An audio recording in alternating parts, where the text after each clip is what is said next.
Because adversity is often the breeding ground for development, dive into Neuro-Interventional Stories, the Uncensored Interviews. Our guests, all leaders in the field of neurointervention, share the difficulties they face, the complications they have had to manage, and speak without filters on little discussed, sometimes controversial, or simply taboo subjects. Hi everyone, my name is Nanthiya Sujijantarat, and today I am with Dr. Italo Linfante for this new episode of INR Stories. Dr. Linfante, how are you today? Hi, great. Thank you for having me. It's a pleasure to be here. Can you briefly introduce yourself in a few words, your training, and how did you get here? I am currently Director of Interventional Neurology at Miami Neuroscience Institute and part of Florida International University Medical School, where I'm also Professor of Neuroscience and Radiology. In looking at your CV, actually, I saw that you have fellowships in interventional, and as well as cerebrovascular at Beth Israel. So you've had training from multiple institutions. Can you comment on kind of your path in the beginning? So I'm a neurologist by training, and I did a fellowship in neuro-ICU at Beth Israel Deaconess, and it was many years ago, early in the 16th century. And at that time, when I was at Beth Israel Deaconess, I saw the first patients being treated by endovascular embolization, the first aneurysms. Being in the ICU, you see these patients were clipped, and there, of course, are problems. And then, since until this, it was really amazing. So I decided to shift. So I was already attending. So I decided to start this career of, started to learn endovascular, one of the first neurologists doing endovascular. So it was challenging because at that time only radiologists were doing endovascular. Right. And so all my friends at Beth Israel Deaconess says, you're crazy, where are you? You're leaving an attending position. I was having some funding grants to do research in neuro-ICU and stroke to become a fellow again. So I started a fellowship at BI Deaconess with Dr. Hirsch, who then moved to NGH. Then I met A.J. Waklu, who was at the time was University of Miami. So I did half of my fellowship at Beth Israel Deaconess, and then A.J. Waklu took me to University of Miami because he was there. And A.J. Waklu is a phenomenon. I was really talking about mentorship. Not only is a phenomenal operator, but he's an inventor and an entrepreneur, doing a tremendous amount of research. He's basically the person who invented flow diversion, which is... At this meeting now, we are, 23 years later, them putting flow diverters in the middle cerebral artery for aneurysm. I mean, if that works, we don't need anything else pretty much. So he's really a person who changed this field forever. So it was very exciting working with him. We're very, very busy doing a lot of cases at University of Miami. And actually, I did so many cases that he says, you don't need to do any more training. It's only a year and a half. And then I started doing endovascular, as an attending. And then with Raul Noguera, Tudor Jovin, and Sam Zaidat, then and a friend of mine says, these other three guys who are crazy like you were doing endovascular. And so I met these three crazy guys, and there were these guys very here. Powerful guys. No, but at the time I was just doing their fellowship. Yeah. So it's funny to meet them. And I always say the same story that I say, how are you doing? This is so fun. We do diagnostic angio, we're calling aneurysm. It's amazing, and the patients do fantastic. And I say, it's amazing for us, but we're getting trained, but do you think you're going to have a job afterwards? Because we're neurologists. And so there we go. Then we started a society for neurology to do endovascular, which is now SVIN, Society of Vascular Interventional Neurology, for what I was a president for 2 years. And I think neurologists is the fastest group of physicians doing endovascular. And thank God there's neurologists, because there's no way that the interventional radiologists could have covered all the cases they were doing now. Because at that time, there was mostly aneurysms, there were some AVMs, carotid stenting. But then stroke was just at the beginning. But now with stroke being whatever it is, I think, my personal opinion, humble opinion, we're just starting. So interventional neuro is going to explode in the next 10 years. So not only aneurysm, for instance, I'm completely shocked of embolizing the middle meningeal artery and see a subdural hematoma disappear. That's fascinating. I mean, I never thought I would see this in my own. We're doing probably as many middle meningeal artery embolization as aneurysms. And I have a probably 95% resolution of the subdural hematoma, which is unbelievable. So we're doing that. So that's going to be well established, maybe even before borehole for acute. We'll see what happens. But this is going to, and the number of cases, I just gave a talk, a review. Because of the aging of the population, this is a pathology is going to be a huge field. Stroke is tremendous. We turn a disease which is an MCA occlusion as an 85% death to disability into maybe like 15% death to disability, 20%. So that's going to keep expanding as well. I'm working on a neuroprotection medication. There's a gap in thrombectomy. We probably reanalyze. Looking at our data, we have 99% TK2B or 3 at Baptist Hospital, which is a high-volume center. But then we don't have 90% good outcomes. You have maybe 60% good outcomes. So I think I'm working on a molecule which is a very original molecule. It's an oxygen carrier. It's a molecule that carries oxygen, delayed collateral circulation. So we're going to go into phase 3 trial to see if that can expand the treatment for stroke. Yeah. So our field is going to expand. I think we're going to have the problem of not having enough operators. Probably. We're going to have a lot more need for all the interventionalists coming out. That's for sure. And there's no doubt that from the neurology pathway, certainly you guys are all the giants that have moved the field of thrombectomy forward, such that now it's become a standard of care. It's clear that there's a huge contribution there. And the other point that you're making it, we are changed. At the beginning, it was mostly like case research in our field. It was case series, device development, new device. But now we're in the era of clinical trials. So, we are really at the level of science in our field has grown tremendously. I'm very happy in the United States, thanks to the work of many brilliant people, we have 3 specialties that can do this. And thank God we have that, because otherwise there would be no way that we can cover all the tremendous for operators that we have in this field. I think the rest of the world is going to follow, because in the rest of the world is the same problem. Like in Italy, I'm Italian. In Italy, there's not enough operators. In England, there's not enough operators. We're talking about it. Big country. Can you imagine in developing world? Yeah. So the theme of the podcast is INR Story, the Uncensored Interviews. We are kind of focusing on the difficulties, whether it be personal or professional, as well as any kind of complications that the leaders in the field have had to manage. I think actually, now that you mention, the need for operators, right, given the expanding indications and the fast-growing nature of our field, what do you think is the solution to this? Do we just not recruit enough? Do we not produce enough to the places that need some? Or what do you think is a problem? And we're talking about United States or worldwide? Anywhere, worldwide. So in the United States, I think we find a solution. I think having 3 specialties that can learn these techniques and be trained in these techniques and have equal possibilities job-wise, I think it is the solution already. The rest of the world, I travel a lot to South America, living in Miami. Sometimes I help my friends in Latin America. They don't have some places don't have the structure, because another problem with our field is very technologically driven. So you need to have a good angio suite, you need to have good materials. So that's a problem for countries which are having difficulties maintaining a good healthcare system. So I think, this part of the world, I'm not sure what the solution is. I think hopefully they'll open up to neurologists to do this, but I think they have their main problem is technology. How they're going to pay for all these materials. We discussed also at the industry level, and they do that. They're cutting down their prices for their devices in Latin America, for instance, and Southeast Asia. We're trying to find a solution so we can help. Basically, the bottom line, we want to help everybody. Someone who has a stroke, either if they are in Argentina or in Venezuela or in Cuba or in, Indonesia, they should be able to go to an angio suite and solve their problem. It doesn't exactly like we do in Boston or in Miami or in New York, right? It should be like that. It's a big challenge. So talking about challenges, it's a big challenge to bring this type of technology to save people's life everywhere in the world. So we're going to just shift gear a little bit, and we'll talk about what would you say is the biggest professional difficulties you've had to overcome during your career? Well, my story is a little complicated because I'm Italian. So I'm not supposed to be in this country. In this country, in the United States. We're in France.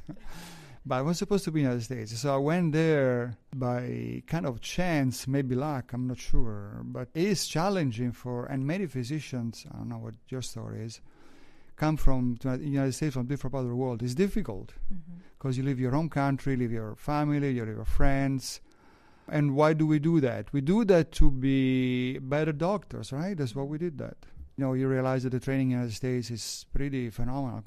But of course, it's very difficult. You go through the USMLE, you have to go through the immigration system, et cetera, et cetera. So that's very tough. And our job is demanding. I mean, I do both clinical practice and also do research. So the family life really suffers on that. It's difficult to find a balance. In your opinion, do you think that we should make research mandatory in the field? I think research is more of a passion.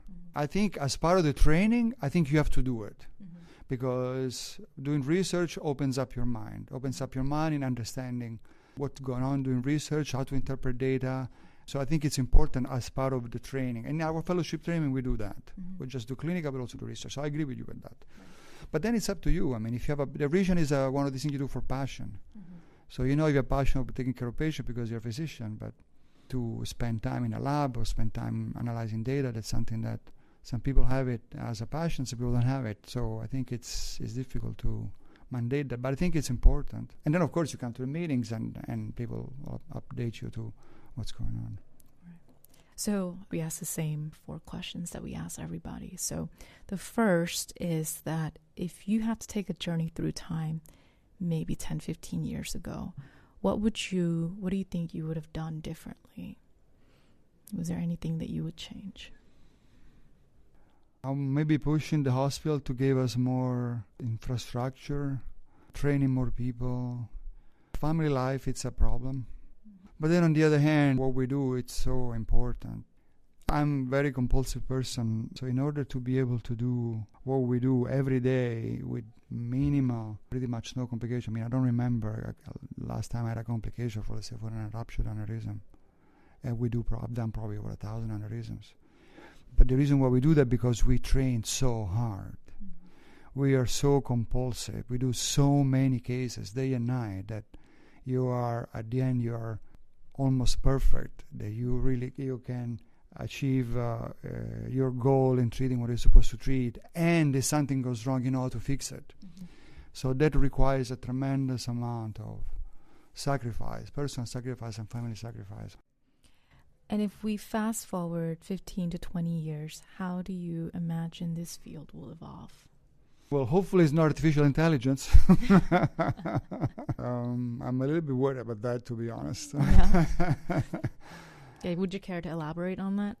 Yeah, I think it's a very powerful tool that, like every powerful tool, in the right hands can bring tremendous amount of benefit to human society.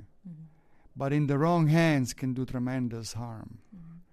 I'm very worried about that, to be honest. So we'll see what the next 10, 15 years.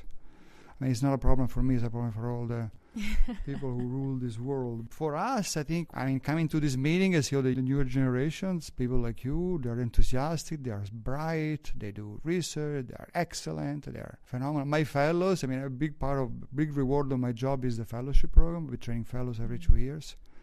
We become lifetime friends, of course, because it's such a amazing partnership.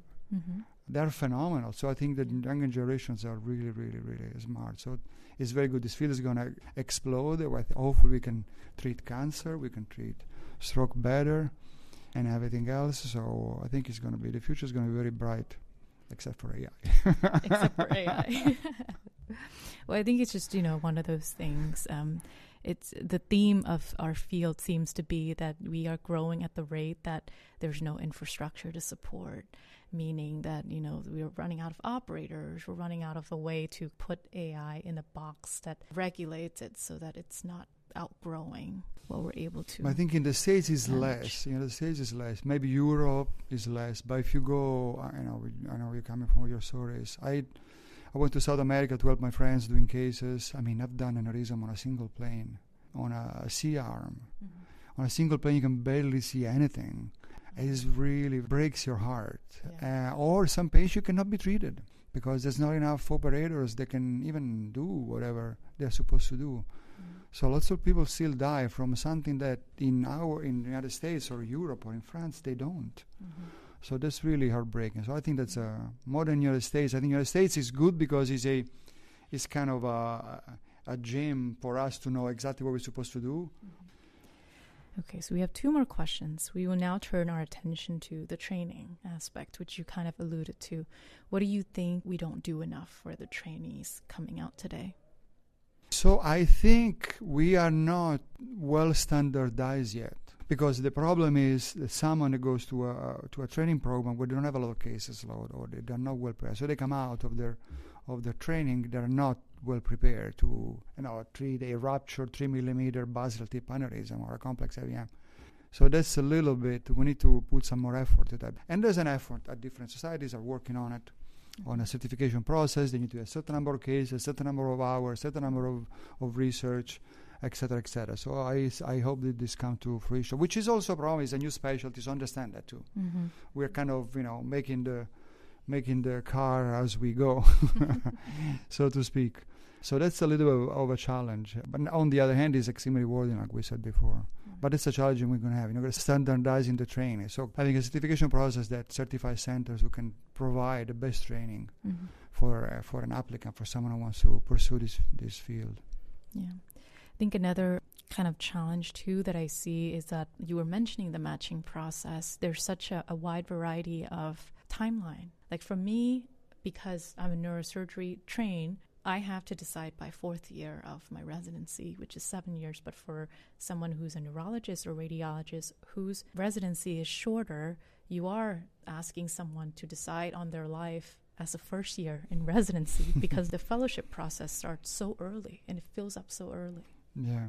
And I think is the way you solve it is to have people rotate. What we do, for instance, in neurology, I'm sure you do in neurosurgery, you rotate through all the different, so you do some spine, some skull base, tumors. Neurologists go to EMG, they go to ICU, they go to stroke and see what fits your needs. And probably it's done in neurosurgery and it's done in radiology, but in neurology I would like to see the neurology training program offering, let's say, a month elective in endovascular and see if the candidates like it, because that's the only way the candidate can figure it out. If they whatever they want to do.